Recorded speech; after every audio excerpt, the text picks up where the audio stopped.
Hello, I'm Ben from the Bonehead Podcast, and welcome to the Bonehead Dungeon Bowl Championship.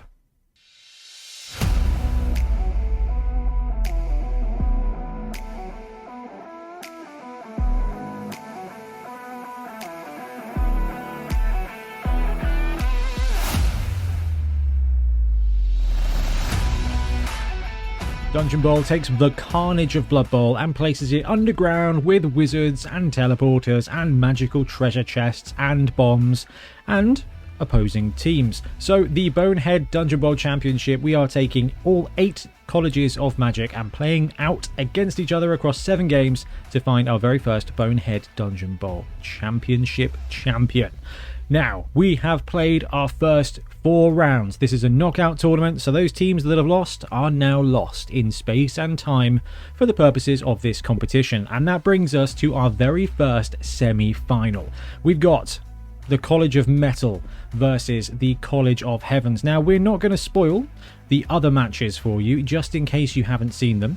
But what we will do is we'll have a look at how these two teams got here. So, in the very first game, the College of Beasts took on the College of Metal, and the College of Metal knocked them out and moved on. Then game 3, we saw the Chunky Boys of Fire versus the pretty dashy Boys of Heavens, and Heavens snuck through for the victory. Now that does mean that our first semi-final is going to be between these two teams. Semi-final 2 will be between these teams here. So the winner of Light versus Life and the winner of Shadow versus Death will play off against each other next week in the second semi-final, and then the winner of both those semi-finals will go through to the final. But what we're going to do today is we're going to have a look at the rosters of the teams, the wizards of the teams, the coaches of the teams, and then definitely the viewer championship.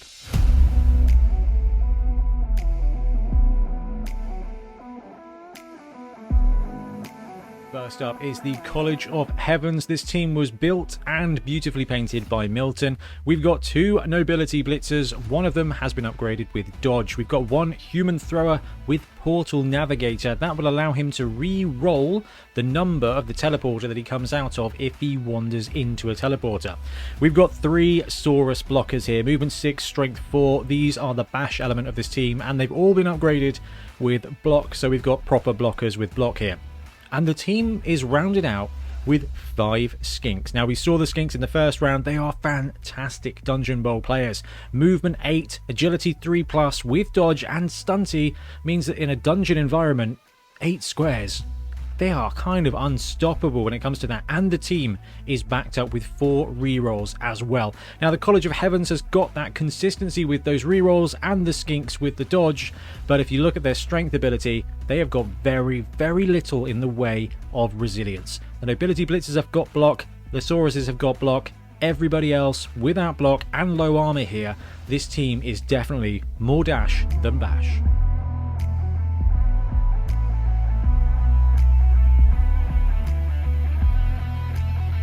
College of Metal has also been put together and painted by Milton, and we've got just the bash here. We've got 4 human blitzers. One of them has been upgraded with jump up to keep their mobility in the dungeon. We've got 3 Black Orc brawlers with guard. Now that basically means they're going to be able to combine, use that grab ability, use that brawler ability and that guard to maintain that +1 strength exactly where they want to be. 1 Bloodseeker is the kind of big guy for this team. Now he's been upgraded with block, and I would definitely be looking to see him combine nicely with the guard there on the Black Orcs to get some 4 die frenzy blocks. 4 Goblin Bruisers wrap up this roster, and 3 rerolls means that you've actually got a cheeky little bit of dodge. That 3+ stunty ability, movement 6 is not bad, and 3 of those rerolls are going to help keep the 4 Blitzers, 1 Bloodseeker and 3 Black Orcs pretty consistent when it comes to bashing the heads in of the Heavens team. Okay, so we move on to the Wizards, and the College of Heavens has got a very useful one indeed. This is the Chain Lightning spell. So at the start of your turn as the College of Heavens player, which will be me, spoiler alert, pick a player, any player on your opponent's turn. Make an armor roll for them. Normal process applies, so if they're armor 8+ and you roll an 8+, you then roll injury as well. Regardless of whether you roll injury or not, roll a dice. On a 3+, you get to pick another target within 2 squares friend or foe, and then repeat the process there. And then regardless of what happens with them, if you roll a dice and it's over a 3 or over, you get to zap somebody else. The whole point here is that the lightning bounces around. This can be massive. So this is the start of your turn. So if the College of Heavens goes first, then you can actually get a pretty successful chain lightning event going on in the opponent's setup zone. So definitely watch for that from the College of Heavens.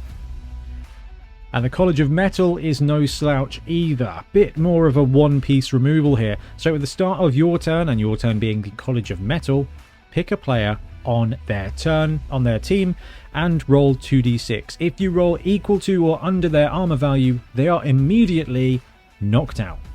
No ifs, no buts, no maybes. So look for the College of Metal coach to use this at a very opportune moment on a high armor opponent. So College of Heavens, what do we got? We've got the Blitzers who are armor 9+. We've got the Sauruses who are armor 10+. So I wouldn't be surprised if the College of Metal here isn't used to take out a Saurus at a really aggravating time. It's a one-hit wonder. You can only take one guy out, and it is but a... Hey, all you got to do is roll not an 11 or a 12 on 2d6. So what's that? 3 out of 36 chance of failure. The rest of the time that Saurus is gone. A little bit easier, a little bit harder for the Blitzers, but it can be a amazing piece of almost automatic removal. Okay, so on to the coaches. We are going to be playing again. Milton is coming back onto the channel. They are his teams after all, so it makes sense.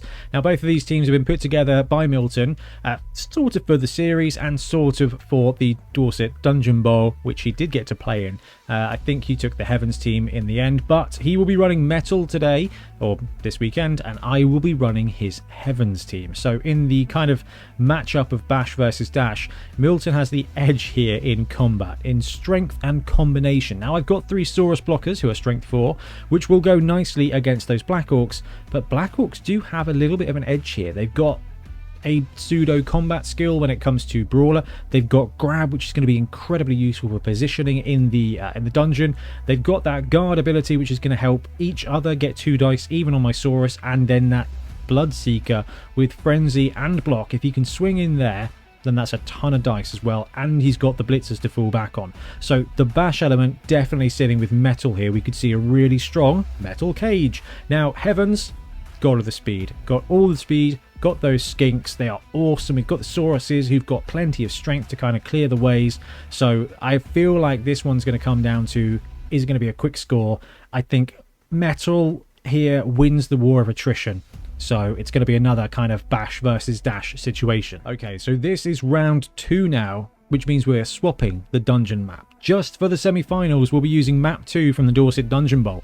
Now, where the other dungeon has kind of 3 channels, this one splits out into 4. So we've got the 2 end zones there. We've got teleporters spread out across that kind of middle zone. I'm doing proper Weatherman stuff here because very much like a hot front, you've got that kind of diagonal centerpiece where you've got that all spread out. So we've got chests here and in the center rooms. So you've got, it's an interesting one.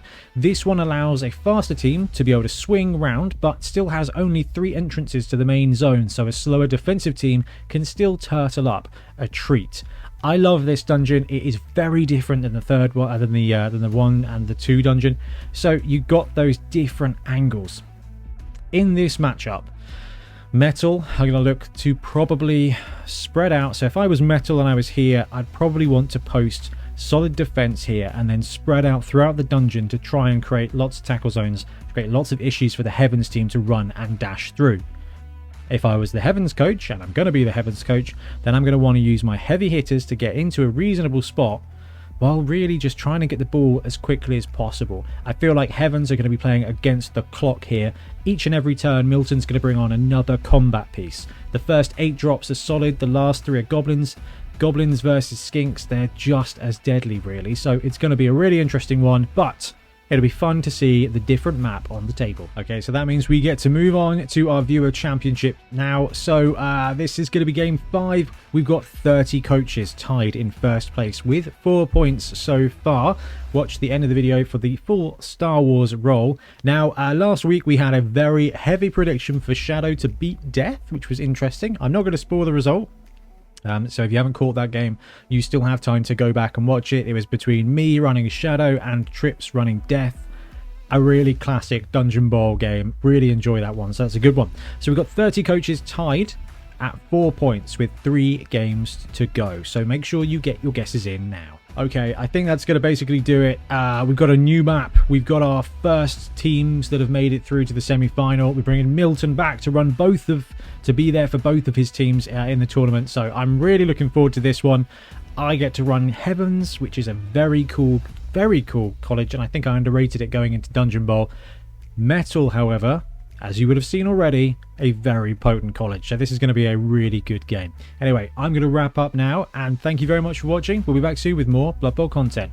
Happy blocking. Thanks very much for watching. We really appreciate your support. If you want to help support the channel even further, please like and subscribe, or come join us on our Patreon.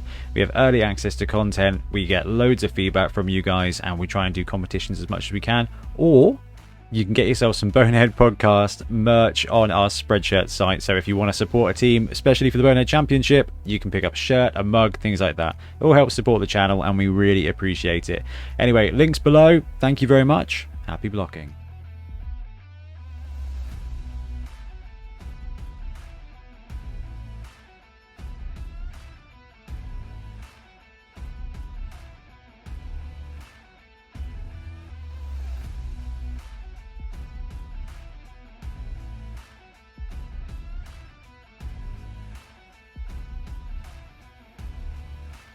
Hey, beautiful.